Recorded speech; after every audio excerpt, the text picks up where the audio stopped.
Recordar a nuestros maestros, un programa para reflexionar problemas de nuestro tiempo a la luz de los grandes pensadores.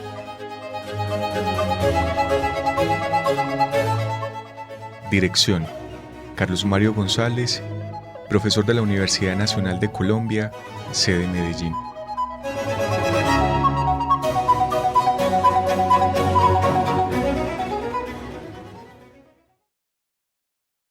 Cordial saludo, apreciados oyentes. Este programa es Recordar a nuestros maestros, programa que se transmite por la emisora de la Universidad Nacional de Colombia, sede Medellín, Radio UNAL Medellín, y se realiza por la Fundación Biblioteca Franz Kafka, que luego lo difunde a través de sus propias redes sociales. Yo soy Carlos Mario González. Estamos en una serie titulado Consideraciones al paso sobre el amor pasional, la muerte, el mal y otras grandes ideas. En el programa de hoy me abocaré al desarrollo del tema del amor pasional en lo que es el tercer programa centrado en esta temática.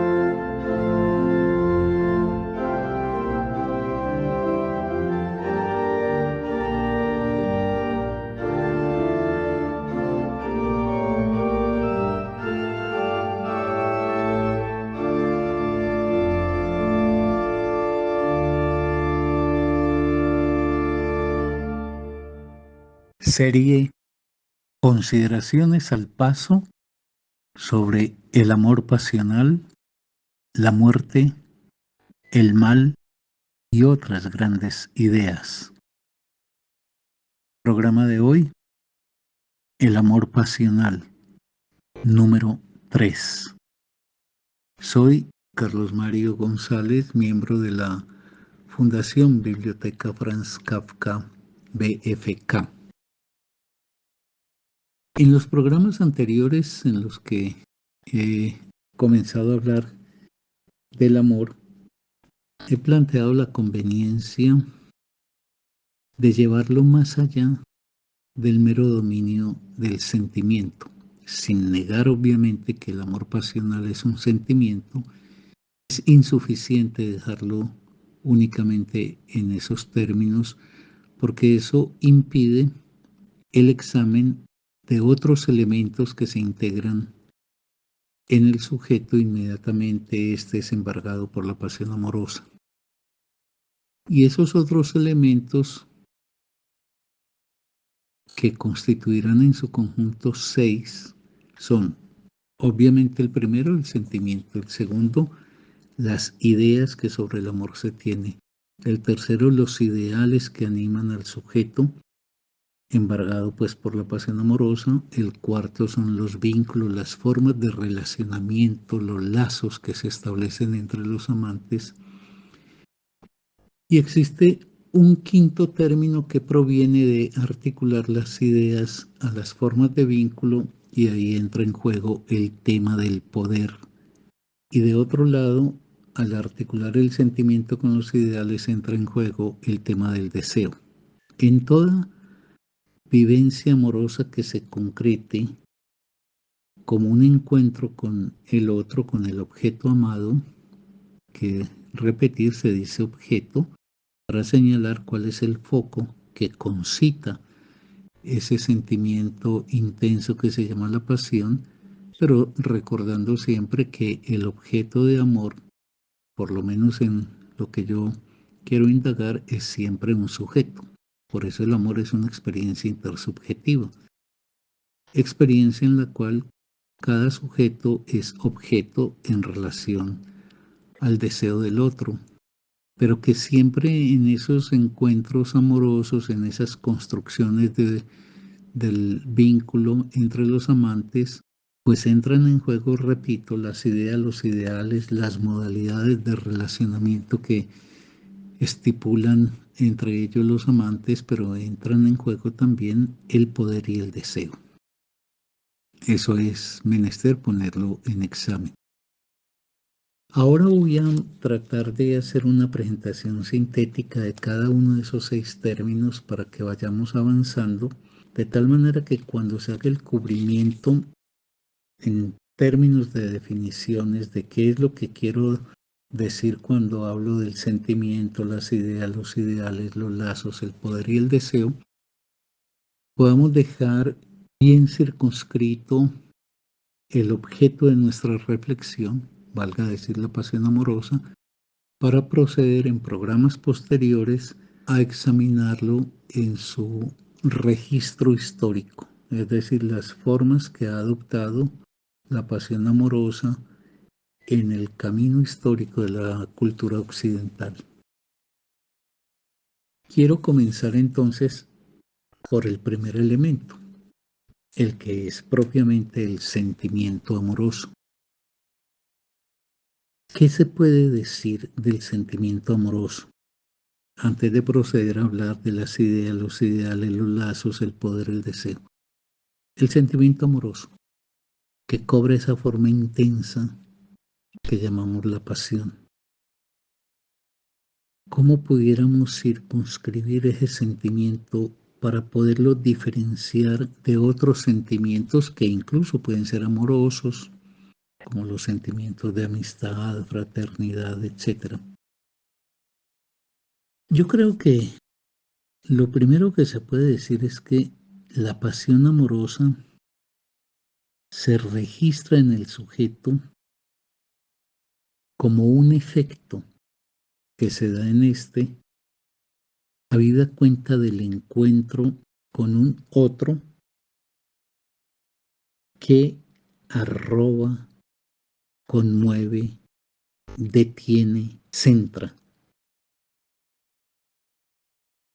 al enamorado.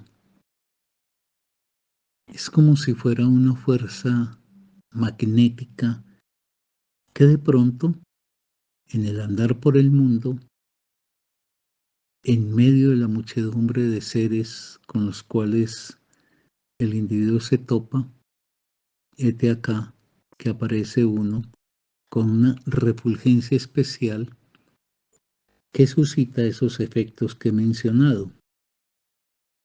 Es decir, que arroba en el sentido de que embarga, posee al que queda enamorado, que lo conmueve en el sentido de que su tranquilidad o serenidad habitual queda disuelta en una especie de vértigo y de conmoción. Hay un impacto en el orden del ser que es perfectamente perceptible por el propio individuo, que eso lleva a que el individuo, frente a ese objeto que ha suscitado ese encantamiento, y creo que la palabra está bien traída a colación, es un encantamiento en el sentido de que el mundo se vuelve maravilloso gracias a ese objeto. El enamorado se detiene. Se detiene quiere decir que en el recorrer de objeto en objeto, más o menos indiferentes, en el cual recorrido trasiega su vida, hay un objeto que al emerger desde el mundo lo detiene y fija la mirada en él, y en ese sentido lo centra. La pasión amorosa es encontrar un otro que se percibe como alguien que se siente en lo más íntimo, alguien que pareciera haber traspasado todas las capas hasta llegar a lo más neurálgico de la intimidad propia. Es algo que se siente como si fuese muy propio de sí, pero que al mismo tiempo, paradójicamente, se encuentra en el mundo. Que lo más propio de uno, como si en el objeto amoroso que se encuentra, el amante encontrara una verdad profunda de sí mismo, solo que esa verdad íntima, esa verdad consustanciada con él, la ve efectivizada en el mundo, en la forma corpórea de un otro. Entonces es algo muy propio de sí, encarnado en quien se ha puesto ante los ojos de uno. Eso es muy importante porque va a mostrar que con el amor pasional lo que acontece es que lo más esencial del sujeto, eso que uno dice está en lo más íntimo de él, realmente se encuentra es puesto en el mundo. Es como si algo muy propio de uno lo reconociera, pero en la exterioridad. Entonces lo íntimo se puede ubicar en el exterior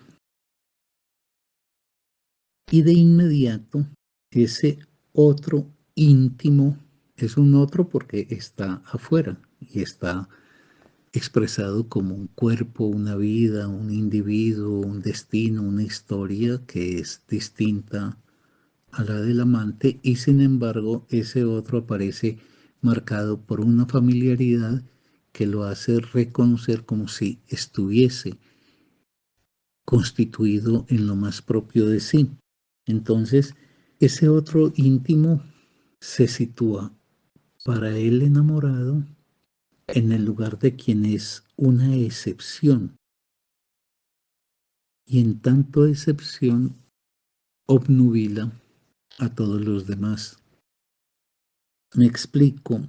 La pasión amorosa es una fuerza muy particular del sentimiento que tiene como característica que al fijarse sobre un objeto y fijarse muy intensamente, diferencia radicalmente ese objeto de otros objetos posibles. Por eso ese objeto cobra un valor muy especial. Y en tanto muy especial ese objeto se vuelve una excepción. Una excepción quiere decir que en la serie de los seres comunes y corrientes con los cuales se topa el individuo habitualmente, es de acá que hay uno que ha salido de esa línea de lo común y corriente y se sitúa en esa exterioridad de lo común y corriente que es la excepción. Y en tanto excepción, y excepción que fija intensamente al sujeto, marca una diferencia radical con respecto a cualquiera otro. Esto tiene consecuencias muy importantes. Por ejemplo, lo imposible de sustituir un amor pasional a la manera de quien, al perderlo por la razón que fuere, pudiese entonces encontrar un suplente del mismo. Eso es imposible. El amor pasional tiene esa dimensión de excepcionalidad que hace que a su pérdida, por agotamiento en una relación o por fracaso en el vínculo, eso no sea reparable bajo la modalidad de un sustituto. Eso tiene que ver más bien con modalidades contemporáneas de nuestra época, como la que Bauman ha llamado el amor líquido, donde no hay una pasión amorosa, hay una atracción. Pero en tanto no hay una pasión, no hay una apuesta decidida del sujeto por ese objeto. Y si llega a fracasar ese encuentro, estoy refiriéndome pues al amor líquido, pues no hay una marca muy esencial que haya sido puesta en juego en ese encuentro y por ende el acto de la separación, pues aunque puede causar molestia, algo de dolor, de todas maneras es tramitable fácilmente por el individuo porque pueden venir otros objetos a hacer la suplencia. Y es un poco lo que está sucediendo en la cultura contemporánea. Eso lo veremos cuando lleguemos a un examen ya de los rasgos caracterizadores de nuestra época en materia de lo que es el amor. De un lado, el déficit con respecto a la pasión amorosa, es decir, a que los sujetos realmente puedan ser poseídos por una fuerza que los saca de sí, los aventura el mundo, los arriesga en el mundo, eso cada vez es más escaso, porque lo que como mentalidad generalizada se ha ido imponiendo es que la experiencia amorosa se traduzca no a la pasión, sino a esa forma del gusto, de la elección más o menos general que se hace de alguien en gracia a unos atractivos, pero elección que puede ser fácilmente sustituida pues por otros objetos. Eso no pasa con la pasión amorosa. Por eso, en el correr de una larga vida, se puede decir que un individuo tendrá muy pocas veces la posibilidad de sentir que el amor se vuelve realmente una fuerza arrebatadora que lo pone en el riesgo de abandonar las seguridades de sí, digámoslo. El amor lo que hace es que licúa el yo y pone en riesgo al sujeto en tanto lo arroja fuera de sí. Eso no tiene que ver necesariamente con la servidumbre. Cuando llegue el momento examinaré cómo la pasión amorosa no se resuelve únicamente en el modelo de servidumbre propio del amor romántico. Puede haber una pasión amorosa que se conjugue con la libertad del propio sujeto y la libertad en el vínculo con el otro.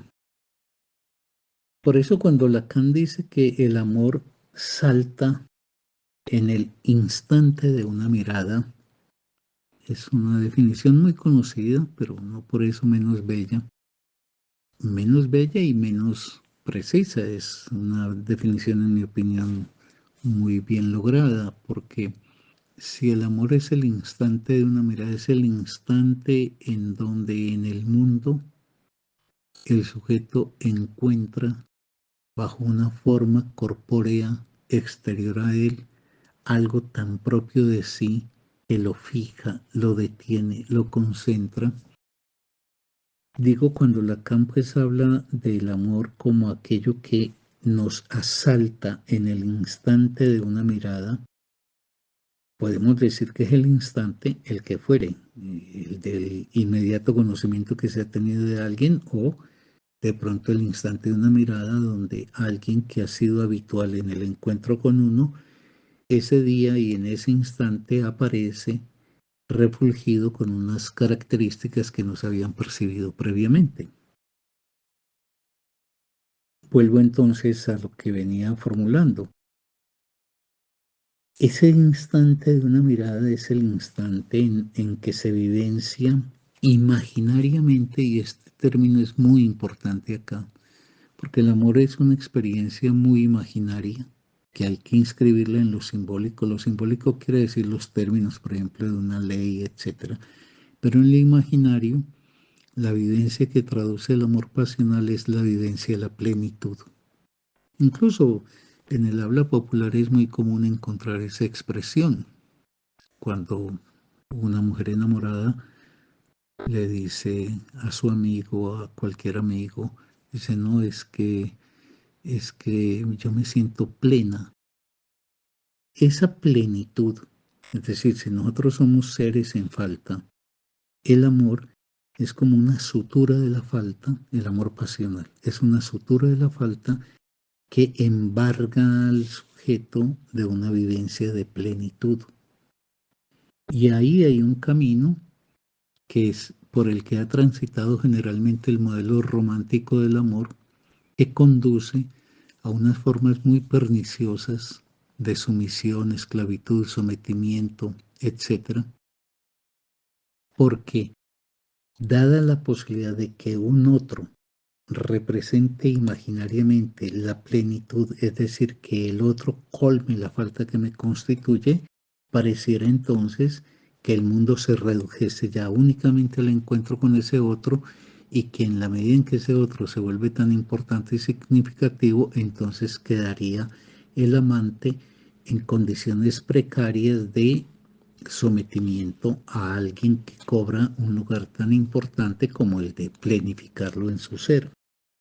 Pero reitero, en su momento yo trataré de mostrar que el destino de la pasión amorosa, con toda la vivencia que suscita de plenitud, no necesariamente tiene que conducir a esas formas de esclavitud que muchas veces se han visto bajo esa expresión pues que llamamos el amor romántico. Ahora, ¿por qué una plenitud de ser? ¿Por qué la vivencia es la de una plenitud que el sujeto siente? Es que estoy plena, dice la muchacha o dice el muchacho, no sé qué. Es como si nada más que lo que ese ser encarna es lo que yo requiriera en la vida. Y en ese sentido el otro se vuelve la completación imaginaria de lo que soy. Y quiero enfatizar imaginaria porque un análisis más cuidadoso de la pasión amorosa mostraría que nadie finalmente es la plenitud de otro. Lo que pasa es que se recoge imaginariamente por el sujeto en una forma que podríamos llamar ficcional, asumirlo como aquel que lo completa a uno. Pero la completud del ser humano es imposible y no hay ningún objeto en el mundo, por intensamente amado que sea, que resuelva la falta que nos constituye. Entonces, si amar es una demanda de ser, es decir, cuando la gente que se mantiene en el estado normal, que es el desenamoramiento, de pronto se ve atravesada por la pasión, lo que lleva a que la gente quiera la vivencia amorosa es que el enamorado le hace una demanda al amado para que el amado devuelva una constitución plena de sí al amante. Es decir, el amor es una demanda de ser. Es algo, para decirlo quizás de forma no muy apropiada, es como si se dijese: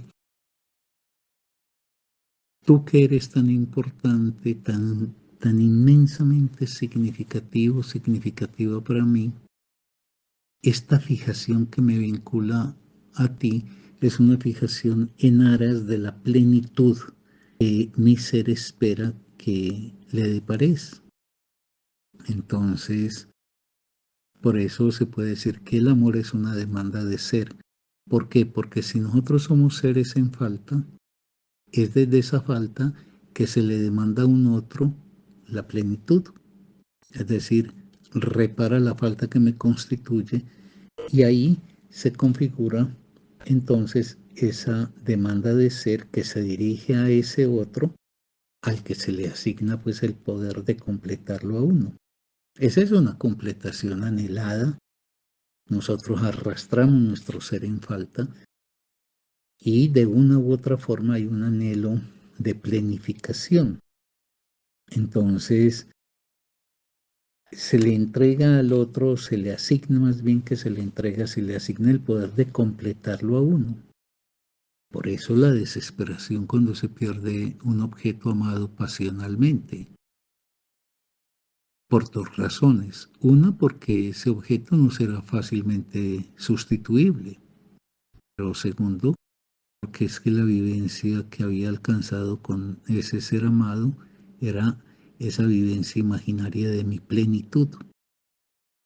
Por eso es que el amor es una fuerza muy importante porque vincula a un sujeto sacándolo de sí para llevarlo hasta un objeto que, repito, es otro sujeto que cobra unas características muy especiales, que por esa especialidad que cobra no es fácilmente reemplazable y que depara la dicha de que en su encuentro, en su palabra, etcétera, en su cuerpo, en su imagen, nos entrega o nos devuelve ese goce de una especie de plenitud del propio ser. Esa completación que el otro tiene el poder de hacer en el amante es una completación que el sujeto ha anhelado y que de pronto se ve consumada en el hallazgo de ese otro que en tanto tal es excepcional para uno. Entre tanta gente, de pronto alguien brilla con características muy especiales. En ese brillo fascinante puede provenir de algo que no es reconocible por terceros. Y ahí hay algo que es muy hermoso y que puede tomar el camino peligroso de un romanticismo impotenciador del sujeto, pero que repito, no necesariamente ese tiene que ser el camino. Ese alguien fascinante hace que la vida se encante y por eso se ponga en una gran intensidad o en la obtención de la dicha más inmensa o del dolor y de la desdicha más pavorosa, porque dependiendo de si ese ser amado responde aprobatoriamente a la demanda de uno o no, el individuo entra en el campo o de la dicha en sus formas magnas o del dolor también en sus formas más intensas. Estoy hablando en este momento únicamente del sentimiento amoroso. Ya en el próximo programa hablaré de las ideas sobre el amor, los ideales, etc. Pero para irle dando culminación a lo de hoy, ese ser excepcional que se ha tenido la fortuna de encontrarlo, que cobra el poder de ser precisamente dador de una plenitud, ese ser alcanza para el amante no solamente una valoración excepcional, sino una significación única, significación asignada precisamente porque copa la atención con su presencia y dado que esa singularidad del encuentro, porque otros no se enamoran de ese mismo objeto, que está señalando es algo así como que ese objeto toca con algo que es tan absolutamente esencial e íntimo de mí que lo que suscita en mí no es lo que, por ejemplo, terceros pueden experienciar con respecto a ese objeto. Por ende, estaríamos pues terminando hoy lo que es la primera pieza de esa estructura de 6 términos que yo he dicho, constituyentes de la experiencia amorosa, y esta primera pieza es el sentimiento pasional del amor, el que acabo de describir en este programa, y dentro de 8 días entonces proseguiré hablando de las ideas, los ideales, los lazos, el deseo y el poder.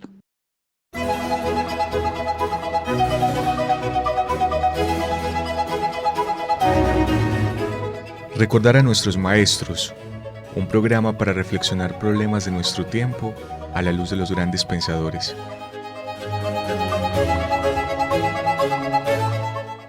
Dirección: Carlos Mario González, profesor de la Universidad Nacional de Colombia, sede Medellín.